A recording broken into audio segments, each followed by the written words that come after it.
Partridge. I work for Melbourne Performance Centre and run the workshop there. And today we're here testing the Escort rally car in preparation for the Alpine Rally. Some of the followers will probably know that Lock and Load was with me at the Grand Prix when I raced the Audi R8 as part of the driver search program. So yeah, Lock and Load came on board as a sponsor supporting me for that. And through that we got talking and came up with the idea. Phil's got two cars, thought it'd be a great idea that we could enter both of them. Luckily Phil has got involved with the Alpine Rally, so he's actually supporting the event as well as a sponsor, which is really cool. So it's really good to have two cars, two-car team. It'll be a whole heap of fun. Preparation's all looking good for the Alpine Rally. Been a long time since I've done it, but now having done it again for the first time in a while today, I'm certainly confident in what we're about to do.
Running a rally and oh yeah!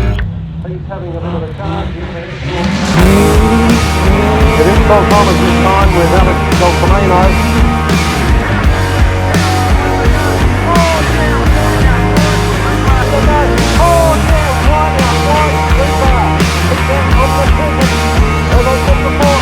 Bob Thomas this time with Alex Dolcomino. Have a look at this. This is a lovely car.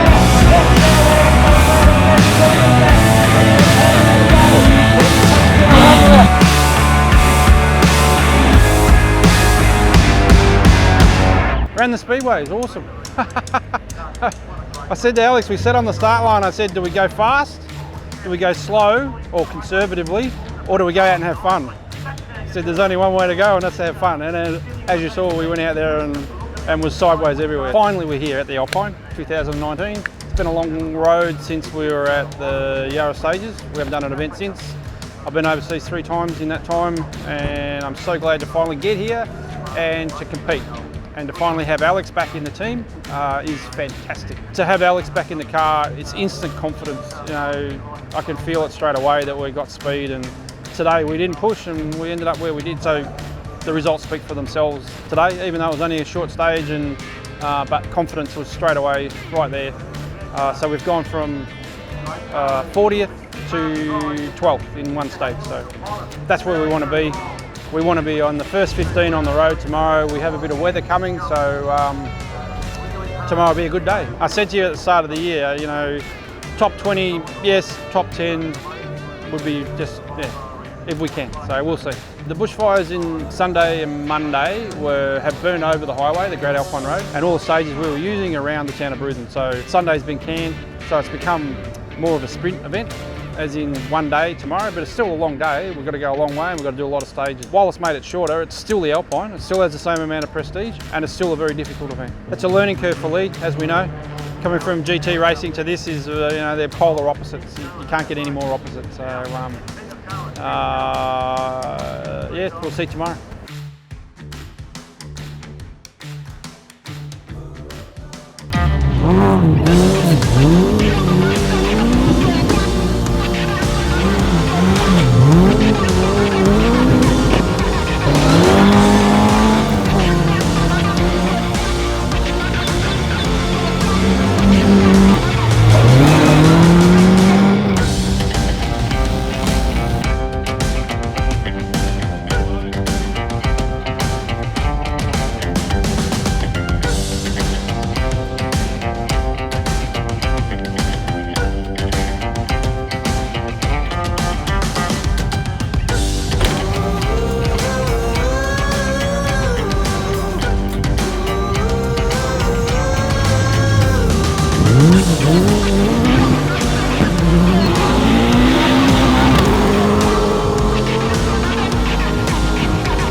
600.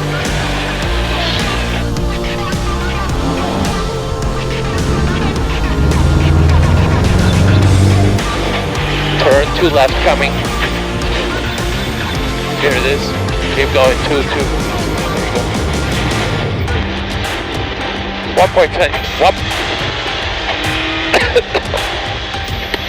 That's it, we're over, the battery's belted.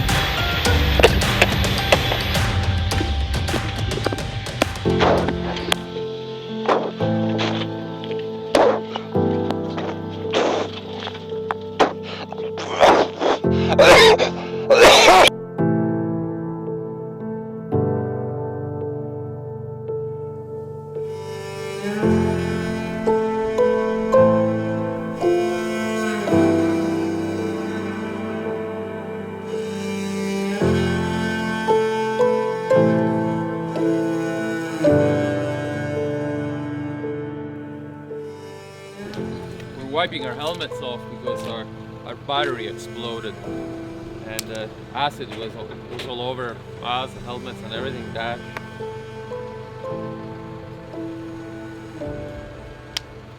battery fumes, I'm telling you, not good. Because the car was full of vapors, you know, toxic vapors, and we just couldn't stop it up quickly enough and just jump out of the car on the ground. Too bad, we were 9th place when that happened. Got ourselves into the top 10, so I was pretty keen to keep pushing that. We were going flat out. We were going flat out. I couldn't go any harder. It's so disappointing to have a mechanical failure. That's something that is just so fucking simple. It'll be like a resistor inside the will be worth like 10 cents. Really disappointing.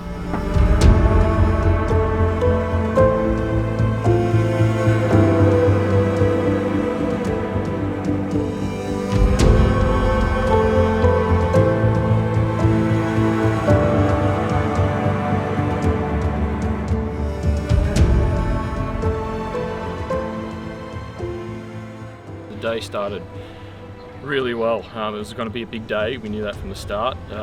We started at about 10 o'clock. We sent off, and we had basically 4 stages. On the 5th stage was the largest stage of the rally, which was 53 kilometres long. The stages leading up to that were a lot of fun. Those stages were just intense, and it really showed the level that this kind of sport is, this rally sport. Is something different, that's for sure, from what I'm used to. It really opened my eyes. It was a really good start to the day. The rain made we had fogging windscreens and all sorts of things, but the car kept going, was going really well. We were in conservative mode for the first half of the event. We thought that if we can get through the first 3 or 4 stages, because they were so slippery, and maintain our position on the road, which was about 16th or something, it would be a successful morning. We got ourselves into 12th. By the time we got to service. We decided then after service, with the issue that we'd been having with the alternator, we'd change the alternator, so it was time to push, and we did. We pushed and got ourselves into 9th outright. And then we had an alternator regulator fail, overcharged the battery, and game over. So. But the morning was fantastic. We had a ball yesterday. Alex and I work very well as a team. The continuity in the car is you can see by the times and where we were how good we work as a team together. So yeah, so that's the Alpine 2019 for us. Lee's Alpine didn't end up quite as good. No, we had the stage before.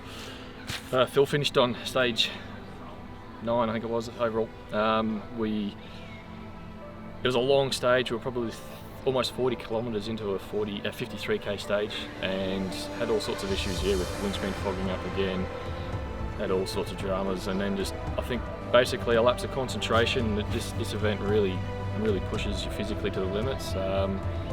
Misjudged a surface change, went off the road. Pretty simple little basic thing to happen.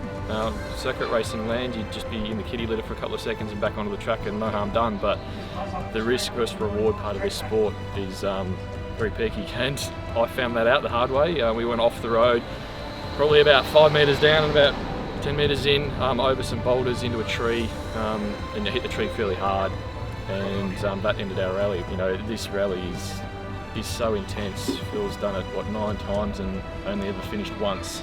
I was just really hoping to do well and finish.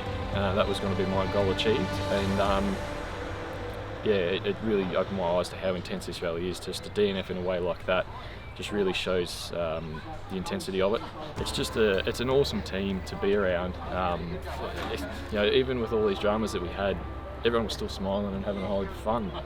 So really, that part of the weekend was really good, and I call it a success to be away with all of the mates and have a heap of fun. This rally sport, it's something different. These guys are bonkers. They're totally mad. I got a lot of respect for them. Always have had a lot of respect for rally drivers, but now having done it after doing 20 years of circuit racing, it's really put it into perspective. And I'm not even anywhere near the point end of the field. You know, those guys up the front are doing what I was doing, but at a much greater pace. You know, even Phil was. So it's pretty eye-opening experience, is what I call it. I don't know whether Mika read the instructions out to you, the summary of the stage before you started. It says, in the summary it says, maximum concentration at the end of the stage because it will catch you out. And it did. There you go. Because leading up to that, I was in 6th gear, on the rev limiter in 6th gear, pointing at the going, look Alex, look, the Christmas trees lit up and we're in the red. So leading up to that, we were doing 180 plus. So to then get into a road where you're doing this down the road, you've got to adjust your mind, and that's what catches people out. For us, we'll take the car home, clean it this week, take it to MPC, get it ready to go to Otago, and then we're all going to have some Christmas holidays. But the car will go over to New Zealand for at least. We'll go over and do Otago. We will leave it there and we'll do Whangarei, and depending on how we're going in their championship, or we'll enter their championship this year. We might leave it there and do the WRC round because the World Rally Championships now in New Zealand next year, and from there I'm not sure, but we plan on leaving the car in New Zealand for at least 6 months, and of course we'll fix the Pinto over Christmas or early in New Year, and we'll continue to do club events and maybe some of the VRCs towards the end of the year in the Pinto. And I do plan on going overseas with Darren Snooks into Finland. He's doing the Midnight Sun next year in his car that's still over there, so I'll probably hire a car over there and do the Midnight Sun as well. So yeah, it'll be a good year. Bring on 2020.